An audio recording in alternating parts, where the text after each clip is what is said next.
This is session 10 of project management, and this is our final session.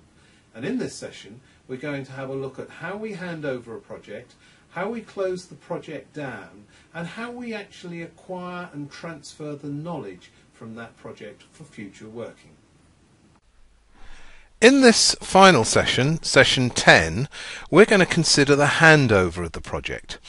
Even when it appears to be completed, there is inevitably more work still to be carried out in terms of rework, oversights, and the impact of errors which may have crept into the project process.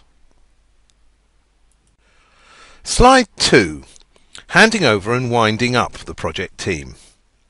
Well, even when the project appears to be completed, there might be as much as 25% of the original costs involved in putting things right, rework and so forth. And the three aspects of project afterlife show just how successful the project leader and manager has been are as follows. Firstly, ensuring that the client organisation is linked into the project so that they can use it effectively. Secondly, auditing the project life cycle and processes and building on strengths to minimise the impact of the weaknesses. And thirdly, dismantling the project team and celebrating the success of the project. Well, letting go of a project team and its winding up is not always easy. Many people do not want to leave the project. They've got very attached to it. And the project team may well go through a mourning phase. So your study questions for this slide, slide 2, are these. What steps have you taken to ensure that the handover process of your project to the end user goes smoothly? And how will you handle the adjourning and mourning phases of your project team? Slide 3.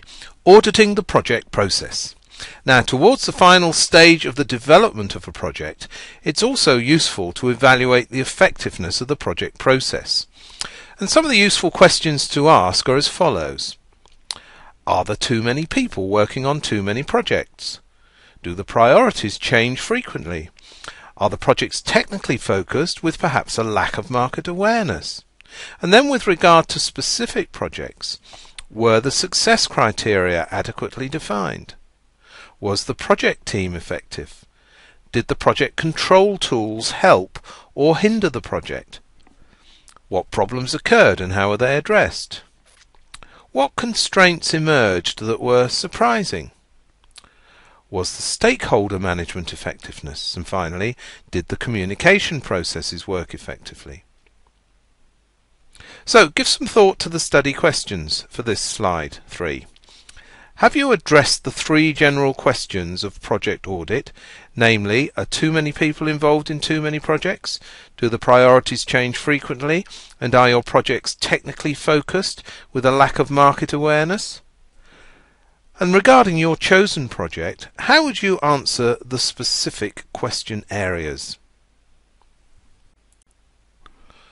Slide 4. The problems of handover. Now, there are a number of problems associated with project handover. Firstly, creating the new relationship with the client, and secondly, relating to other teams who are using the project in day-to-day operations. Thirdly, dealing with newcomers who don't know the history of the project and its issues, and fourthly, remembering how you felt when you first encountered the project. Remembering that your client's people are now where you were at the start in terms of a lack of knowledge. So give some thought to the study questions. Have you encountered any of the above problems, those in the slide, during the handover of any previous projects in which you've been involved? If so, what were the outcomes? Slide 5. How to hand over effectively. Well, there are a number of things we can do to ensure that the project handover is effective. The first thing is to involve the users at the earliest opportunity and build in link people to ease that handover. The client organisation needs an implementation manager, someone who is the contact point.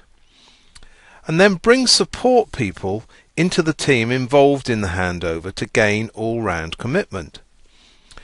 Build up the introduction of the project to the users in a staged process. Provide a number of short training sessions. Provide helpline support. Use small group training with the client's people to address initiation problems. And build up a resource of specialist backup. Develop a cadre of leading users who are destined to become experts in the implementation of the project. Create a learning centre or website to promote implementation experience and learning. And above all, write clear documentation and handbooks which are user-friendly in plain English. So before moving on to the next slide, give some thought to the study questions. To what extent have the above factors been taken into consideration in any earlier projects which you've handed over? Are there any important areas you can add which are specific to your projects?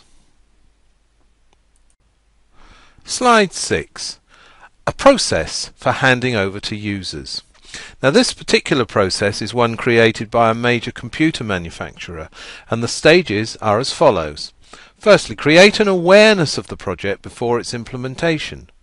Stimulate interest in the project before its implementation. And then give reassurance about the new working practices involved. Introduce the system in such a way as to demonstrate the benefits. Establish formal training programs. Practice problem-solving approaches for coping with the early stages of implementation. Offer additional training once the project is underway, and review the system's strengths and weaknesses and take appropriate action. So your study assignment for this particular slide is please create your own version of the project handover process which will be relevant and which will work for your organisation and for your projects. Slide 7. Dismantling the project team. An interesting graph can be drawn of the typical emotional reactions and enthusiasm level of a project team, and this has been termed by some people as a moodograph, and a typical moodograph response pattern is shown in the slide. Emotions can become significant at the end of the project process when the handover takes place. In an earlier session we mentioned that project teams may go through adjourning and mourning phases, and new members of the team drafted in shortly before handover may result in a reforming stage. In the slide we show what typically happens to the enthusiasm level of the team members. We can see that enthusiasm increases as the project develops, and then it dips and becomes quite negative at the time of handover.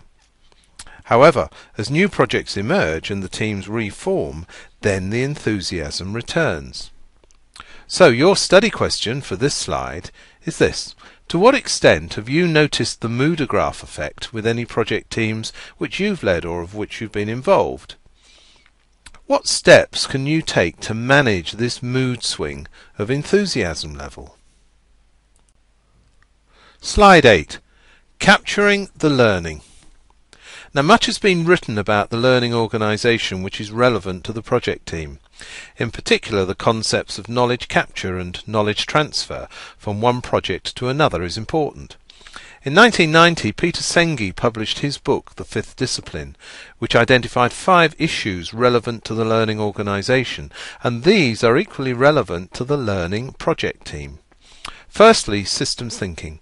Thinking outside the box of one's own job role and considering the impact of any changes you make in terms of your working practices on the project as a whole.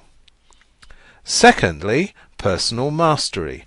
Being as good as you can be at what you do, and this means competence analysis and development for both your current role and your work in the future, both individually and as a member of a project team. Thirdly, mental models. Remembering that it is positive beliefs that drive effective behaviour. Fourthly, building shared vision.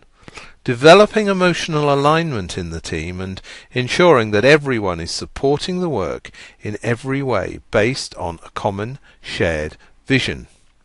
And finally, and perhaps most important, promoting team learning, capturing the learning which the team's acquired and transferring that learning to future projects.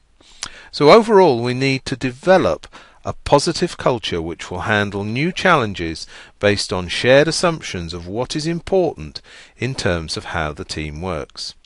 So your study questions are these for this particular slide. If you were to assign marks out of 10 for each of Sengi's 5 factors of the learning organisation, how would your project team fare? And what steps can you take to promote a positive culture within the team based on the ideas of the underpinning assumptions of what is important in terms of how the team works? Slide 9. Summarising the handover process. Finally, some interesting issues to consider. Is the handover phase really a termination phase? Or instead, is it perhaps an opportunity to develop relationships which will generate new projects? Handling the assumption that delivery or execution has taken place is important, because there will always be outstanding issues to address. How effective has the project process been in terms of use of resources and other key issues? To what extent has formalising and recording the learning for the benefit of future projects taken place? Have you captured successful improvisation as emerging best practice, and then logged and recorded tacit knowledge? So, your study assignment for this final session is to review all 10 sessions of this module on project management and leadership. Look up the references and try to investigate as much as you can using the internet. There is a myriad of wonderful stuff on project management and leadership on the net. Thank you very much for your participation in this program.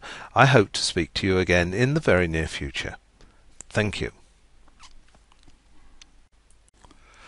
And now, to finish off completely, a word about the references.